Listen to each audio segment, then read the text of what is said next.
ഇന്ന് നമ്മൾ തയ്യാറാക്കുന്നത് നല്ല രുചിയുള്ള അതുപോലെ തന്നെ വളരെ ഹെൽത്തി ആയിട്ടുള്ള നല്ലൊരു സ്വീറ്റാണ് കേട്ടോ. ഇതിനായിട്ട് ഒരു പാനിലേക്ക് ഇട്ട് കൊടുക്കുന്നത് 1 കപ്പ് ഫ്ലാക്സ് സീഡ് അഥവാ ചെറുചണ വിത്താണ്. ഇനി ഇത് ലോ ഫ്ലെയിമിൽ വെച്ച് നന്നായിട്ടൊന്ന് റോസ്റ്റ് ചെയ്തിട്ടെടുക്കാം. ഇത് നമ്മുടെ മുതിരയില്ലേ അതിനോട് സാമ്യമുള്ള കുഞ്ഞൻ വിത്താണ്. ഇതിൽ ധാരാളം nutrients, fibre, omega 3 fatty acids ഒക്കെ അടങ്ങിയിട്ടുണ്ട്.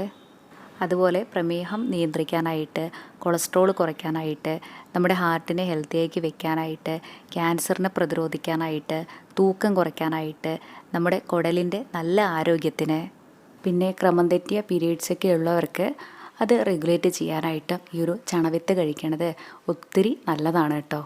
ഇതുമാത്രമല്ല വേറെയും ഒരുപാട് ആരോഗ്യ ഗുണങ്ങളുള്ള പോഷകങ്ങൾ കൊണ്ട് സമ്പുഷ്ടമായിട്ടുള്ള സൂപ്പർ ഫുഡാണിത്.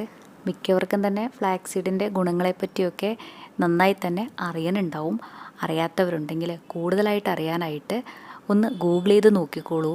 ഈ ഒരു ഫ്ലാക്സ് സീഡ് നമുക്ക് ഒരുവിധം എല്ലാ സൂപ്പർ മാർക്കറ്റിലും അതുപോലെ ഓൺലൈനായിട്ടും വാങ്ങിക്കാനായിട്ട് കിട്ടുവേ. ഇതിന് നന്നായിട്ട് റോസ്റ്റായി കഴിയണ സമയത്ത് എല്ലാതും ചെറുതായിട്ടൊന്ന് പൊട്ടിയിട്ടും ഉണ്ടാവും, അതുപോലെ കളറും കുറച്ചൊന്ന് മാറിയിട്ടുണ്ടാവും. ഇതുപോലെ ഈ ഒരു പാകമായി കഴിഞ്ഞാൽ ഫ്ലെയിം ഓഫ് ചെയ്യാം. ഇനി ഇതിൻ്റെ ചൂടയ്ക്കൊന്ന് പോവാനായിട്ട് വേറൊരു പാത്രത്തിലേക്ക് മാറ്റാം. ഇതിനിവിടെ ഇരിക്കട്ടെ. ഇനി അടുത്തതായിട്ട് ഒരു പാനിലേക്ക് ഇട്ട് കൊടുക്കുന്നത് 1/2 കപ്പ് ബദാമാണ്. ഇതും ലോ ടു മീഡിയം ഫ്ലെയിമിൽ വെച്ച് നന്നായിട്ടൊന്ന് റോസ്റ്റ് ചെയ്തിട്ടെടുക്കാം. ഈ ഒരു ബദാമിലും നമ്മുടെ ബോഡിയിലേക്ക് ആവശ്യമായിട്ടുള്ള വൈറ്റമിൻസ്, ന്യൂട്രിയൻസ്, മിനറൽസ്, ഫൈബർ എല്ലാതും തന്നെ ധാരാളമായിട്ട് അടങ്ങിയിട്ടുണ്ടെന്ന് നമുക്കൊക്കെ അറിയാലോ. ഇതുപോലെ ഇളക്കി കൊടുത്തിട്ട് 3-4 മിനിറ്റൊക്കെ കഴിയുമ്പോഴേക്കും തന്നെ ഈ ബദാമിൻ്റെ കളറൊക്കെ ചെറുതായിട്ടൊന്ന് മാറിത്തുടങ്ങും. ഈ ഒരു പാകമായി കഴിഞ്ഞാൽ ഇതിലേക്ക് 1/2 കപ്പ് വെളുത്ത എള്ളാണ് കേട്ടോ ഇട്ട് കൊടുക്കണത്. ഇനി ഇതും ലോ ഫ്ലെയിമിൽ വെച്ച് നന്നായിട്ടൊന്ന് റോസ്റ്റ് ചെയ്തിട്ടെടുക്കാം. ഈ ഒരു എള്ള് കഴിക്കണതും നമ്മുടെ ആരോഗ്യത്തിന് വളരെ നല്ലതാണ്. പ്രത്യേകിച്ച് നമ്മുടെ എല്ലുകളുടെ ആരോഗ്യത്തിന്, എല്ല് തേയ്മാനം പോലുള്ള രോഗങ്ങളൊക്കെ വരാതിരിക്കാനായിട്ട് ഇതേറെ ഗുണം ചെയ്യും കേട്ടോ.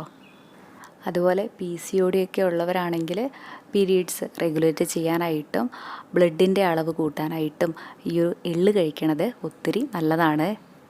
ഇനി ഈ ഒരു എള്ളിൻ്റെ കളറ് ചെറുതായിട്ട് മാറി വരണവരെ ഇളക്കി കൊടുക്കാം. ഈ ഒരു പാകായ മതിയെ. ഇനി നമുക്ക് ഫ്ലെയിം ഓഫ് ചെയ്യാം. ഇനി ഇതും വേറൊരു പാത്രത്തിലേക്ക് മാറ്റാം. ഇനി ഇതിൻ്റെ ചൂടേക്കൊന്ന് പോവട്ടെ.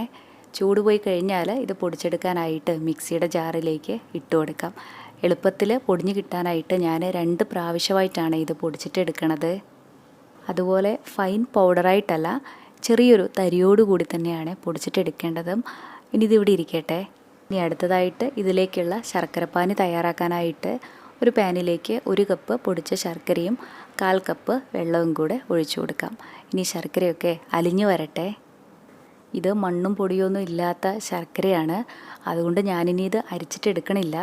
നിങ്ങളെടുക്കണത് മണ്ണും പൊടിയൊക്കെയുള്ള ശർക്കരയാണെങ്കിൽ ഈ സമയം ഒന്ന് അരിച്ചിട്ടുകൂടെ എടുക്കാനായിട്ട് പ്രത്യേകം ശ്രദ്ധിക്കണേ.